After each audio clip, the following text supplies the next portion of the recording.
Major funding for these broadcasts has been provided by grants from New York Community Bank, AmTrust Title Insurance Company, Perfect Building Maintenance, M&T Bank, Customers Bank, Marks Paneth LLP, Ariel Property Advisors, Sterling National Bank, Capital One Bank, Collins Building Services, Meridian Capital Group.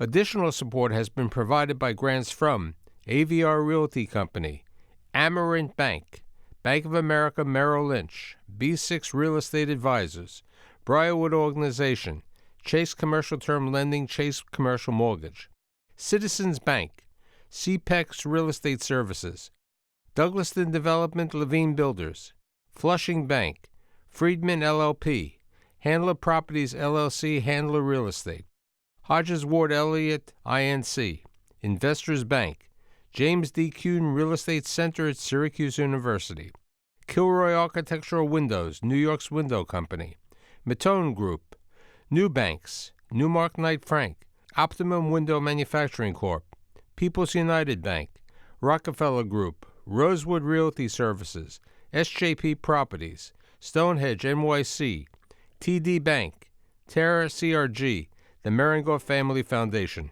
and these friends.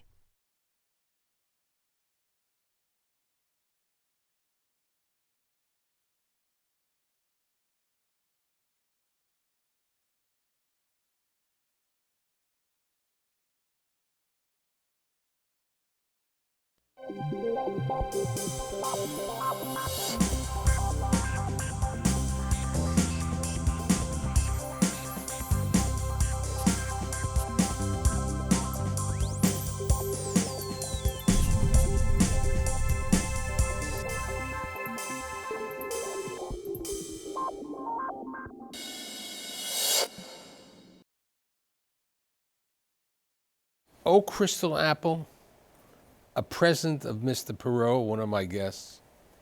What does the office market look like in 2019, especially since we're in the new 19th season of the Stoller Report?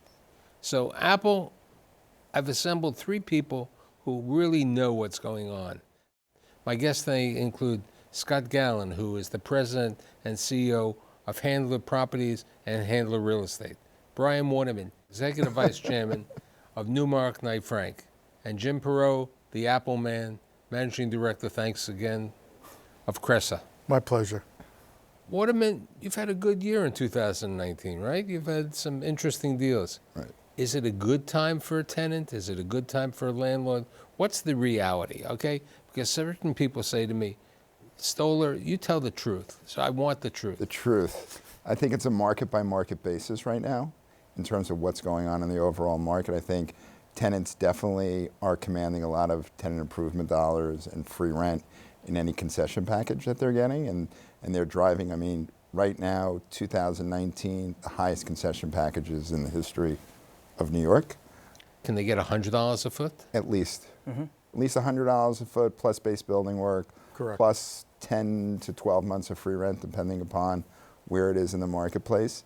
You know, it's really a case by case in terms of the type of building, the location of the building, what's going to drive the highest end of that range compared to the lower end of that range.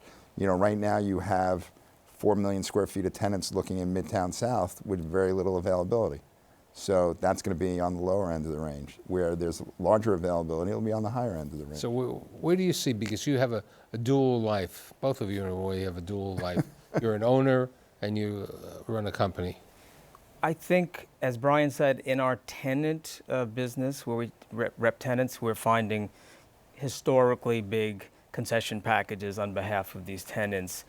And as Brian said, but not in certain areas Right. like Midtown South. In our owned buildings, we don't, you know, the packages aren't really packages. These are more built to suits. But having said all that, we're doing more work. We're giving a bit more free rent. And we're keeping occupancies high. We don't want vacant space. You know, you have the WeWork, the Notel, the Regus. Are a lot of companies taking those options or signing leases directly? Well, I think the Notel, Regus models are staying the way they are. I think that landlords are becoming more adaptive to the sophistication of the end user, and they're taking more space. When you say taking more, are they utilizing Regis space or taking more space? I think tenants and occupiers are becoming much more sophisticated in their workplace analysis of what is the right size and the right opportunity for them. But as we were discussing a moment ago, work letters, concessions, the numbers are going up. Occupiers are seeing that as an opportunity and becoming much more sophisticated to ask for certain base building work.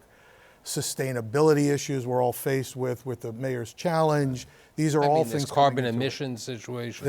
Exactly. Right. The 80 by 20 or 80 by 50, whatever football measurement you want to say before hike. There is a lot more of that happening to the sophisticated end user, and landlords are adapting to it. There's a lot to learn from that too. I mean, I don't think anybody knows what the true impact of that's going to be on New York and development. True.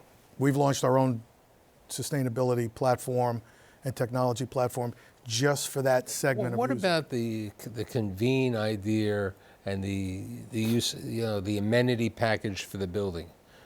Is that really a major concession or an item that people are looking for when they're taking a space? Well, we see in some tenant deals we're doing where people say, forget the fountains and forget this, can you put us in an A-like building and we don't need a gym and a spa and a sauna. Right. So obviously in the buildings we run, BB plus, loft buildings, the amenities are elevators and things. So. Well, at Park Avenue Tower, which Blackstone Equity Office controls and owns, we put an amenity center in there, a 15,000 foot amenity center. And with what type of amenities? Gym, food, conferencing, nutrition, I'm trying to think what else. Yoga. Everything, soup to nuts. 15,000 feet, we probably spent $15 million on it at least.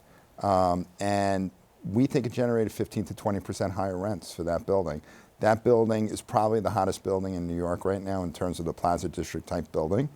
We have leases out for the remaining entirety of the building, and it's really performing much better than any other building in the marketplace. So you're believing that these amenities have really helped? 100%.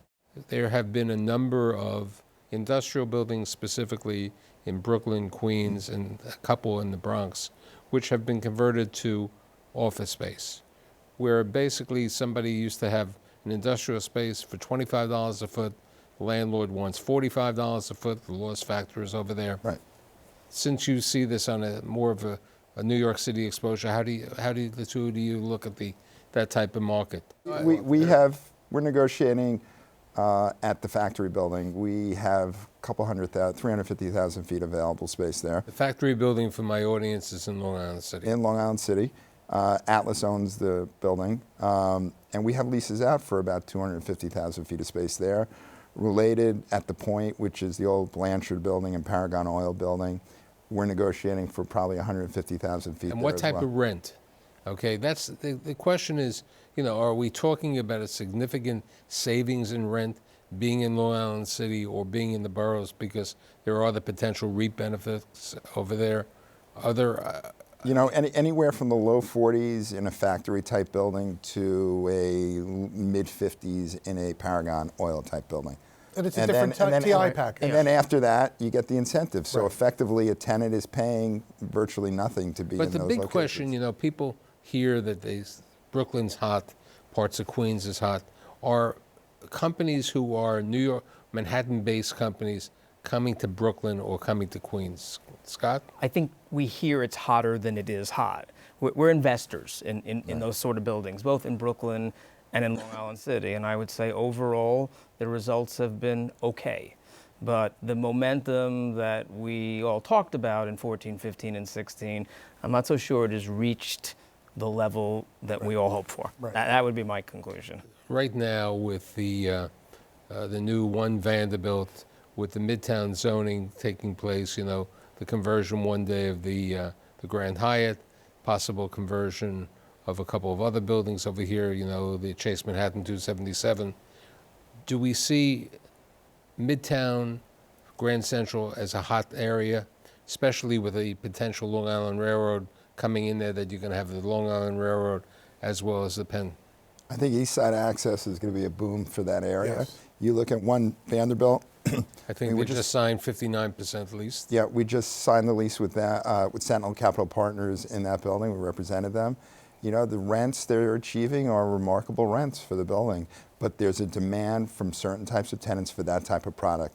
There's not a lot of that product in Midtown. I mean, itself. it's a quality, unique, brand new building. Right. Okay? Right. You know, we're Right. talking about a stock of buildings in Midtown, with the exception of the building with Price Waterhouse Coopers. You know, nothing has really been built in the last 25 or 30 years in the neighborhood. Very old building stock, and so they're buying technology and infrastructure, efficiency, ceiling height, you know, clear spans within the floor. Tenants want that today, and that's why the West Side has been so successful. So let's talk about the West Side. Everybody hears about, Related Oxford. Right. They did a fantastic job. There's no question. They leased the space over there. But, you know, there is the other properties. SL Green has the new building over there where First Republic Bank is getting involved with. Then you have Brookfield, 1 Manhattan West, 2 Manhattan West. And then you have the Spire and the Spear and other buildings. Right. Are people looking at those new site developments? So we're representing SL Green on that building on 34th Street that they acquired, where First Republic is going in. So rents in that building, we did about a 200,000 foot deal with First Republic. The balance of the building is about 350,000 feet of availability. We have 3 tenants that want the remainder of the building. The building's been on the market for about a month. And the rents that are approaching in that building are almost close to the same rents as Hudson Yards. Okay, and it's completely different types of products. What about incentives? Incentives, similar. Similar incentives, similar rents. And so there's a different buyer value for a tenant that wants to be in an old brick type building with real authentic type space compared to a glass and steel building. Certain tenants want one, other tenants want the other. But if you look at Hudson Yards, there's 15 million square feet of coming available by 2023. Yeah. Two-thirds of it's committed. Right. It's amazing. But they Which is all want, amazing. they all want, whether they're the bricks, the older converted buildings, Right. to the newer, the infrastructure must It's important. be equal. It must be equal, The yeah. technology, the systems, the base building Yes. bones need to be upgraded to match. They're not going to get to the One Vanderbilt rents, Right. of course, Right. but the occupier is looking for that infrastructure, whether they're at One Vanderbilt or they're down in Flatiron. What about Lower Manhattan? Where do we see Lower Manhattan? Are major companies moving down there? I know Health and Hospitals, but that was a government agency. Right. Okay, what about our law firms coming back to Lower Manhattan, our financial services? Because, you know, Deutsche Bank is coming uptown to the Time Warner Center and so on. I was telling you in the green room, we used to have, in the tenant rep business, we would take them down there for cost alternatives. Necessity. Right. It was where you had to go when someone said, I want this, I want this, I want this, but I want to pay that. Right. And say, okay, we got to take you downtown. Now Now, we have a whole bunch of people who By you choice. say, where do you want to be? And I want to be in the financial district. Right. Oh, excellent. Right. So now It's a choice it's now. not just a pricing model anymore. Now there are people that want to be down there. That's their primary reason is the geography. Okay. You would almost preface it by saying, I can show you something downtown. And now no one says that. Right. We say, let's go look at downtown. They Right. want to be. I mean, if you look, Park Avenue South, like I said, Midtown South has 4 million square feet of There's no space. users looking for space in that marketplace. They're going to end up somewhere, and they will likely end up downtown. Right. Are they going to end up in Times Square? You can take that. Since it's the birthday of the two of you, Very true. That's right. happy birthday. Happy birthday. Thank you. guys. Thank you. Thank you. Okay, a couple years apart, birthday. So let's talk about Times Square. There have been a number of articles written. There have been a number of tenants planning to move out. What do you see happening? It has become and becomes more and more a difficult area to traverse, to lure user groups to that area. I think we were talking earlier about the vacancy rate alone could hit 40% within Times Square. So it is becoming you don't even want to say the next frontier. I think the east side is going to be more so of where opportunities are, but definitely in that So Times Square in a is way, it difficult. could be like Yeah, Scott difficult. just said before about companies when they went to Lower Manhattan. If you want to get a low Opportunity. rent, We heard last week someone say, "I'll show you something in Times Square if you want that sort of product." Right. Right. And it's Right. like a value paradigm for some A buildings. We own a building on 40th and 7th, which is not, they call it Times Square South. But it's And, not Times Square. It is not, because you can actually walk out of our building and walk back into our building. When we try to walk north a few blocks, Right. It's you difficult. literally, you can't traverse, you can't cross a street, and then you have the Dumbos and the Big Bears and whatever they are, SpongeBob SquarePants. SpongeBob all over you. It's really, it's a victim of its tourist success. Yes. You know, the availability that may potentially come back to that marketplace is really along the 42nd Street, 43rd Street side. The southern half, And right. Durst has done a real good job at 4 Times Square of releasing that product. So at a price point, right? Because, but there's a because value. it's- because tenants will Correct. take it. Agreed. It's at the edge. It's the open. Right. And Well, so are the other right. 2 buildings that it will potentially. And it's a vacancy. Boku building. Right. I mean, So they're good buildings Yeah. that the potential vacancy is in. So there's opportunity there for a tenant that wants that type of product. What about Third Avenue? I remember Third Avenue was an area, that people didn't like. It was a neglected neighborhood. I mean, I was in Third Avenue. Durst basically terminated all the leases at 825 Third Avenue. They're planning to rebuild it. Do you see Third Avenue companies going there? not such a value anymore. We Well, that's what I was Well, starting it to used say to- earlier. it was. It used to be. We were and I doing all these $55 tenant deals Right, there. but I think with One Vanderbilt, it's creeped up. pushing and it's creeped up. What's so Lipstick it's not Building bad. get now? Lipstick building is getting, in the 90s to low hundreds. Yeah, I mean that. 885 Third. Which unheard of Right. 5 years ago. Right. We were and doing McCann- $55 nice tenant deals over there. Not anymore. Right. And McCann announced, I think, today that they were going to renew at 622, right, which is the Coen Brothers building. Right, on the corner. Right, and they're going to stay there. So, I mean, there's commitment to that area. We brought up the co-working and the WeWork. It's such a large segment of the market. Are we going to have a survival of the fittest? Okay, is it going to be the Regis, where I think Scott made a great comment before, it's like the BlackBerry. They had the opportunity, Regis, and they let it go to the iPhone. I think they owned they owned the market. Regis did. There was nothing else 10 years ago but Right. Regis, and they sort of sat back. Look, the 75% of the market's controlled by 3 companies, which is Notel, Regis, and WeWork. Right. WeWork being the largest provider. There is a need for that type of product in this marketplace. Tenants that want to manage their balance sheet, tenants that don't really want to commit long term, smaller space users. They've all done a very good job on the enterprise side.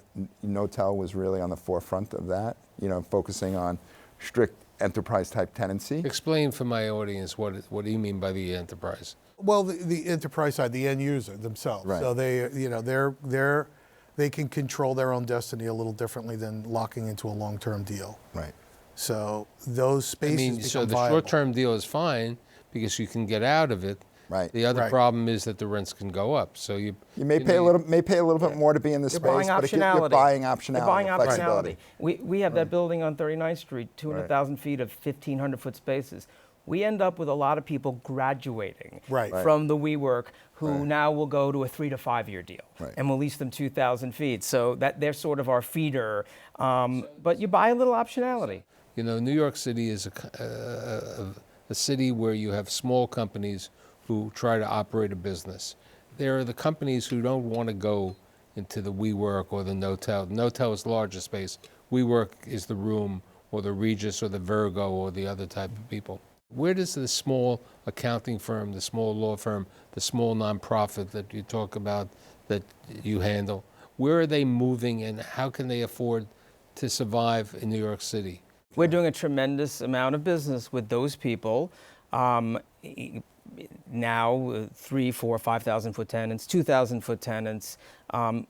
They like the loft buildings. You're not getting amenity floors and things of that nature, but they can still make $50 deals Right. Side street buildings in the 40s are still Right. doing those. They type of don't. deals. They don't need the Class A structure. They need Are those The location's great. right. Right. The That's interesting right. thing is that the incentives that are needed to go to Long Island City and Brooklyn would really benefit the not-for-profits, right? But they can't take advantage of that because of their status, right? Right. So the tenants that really need it don't really get it.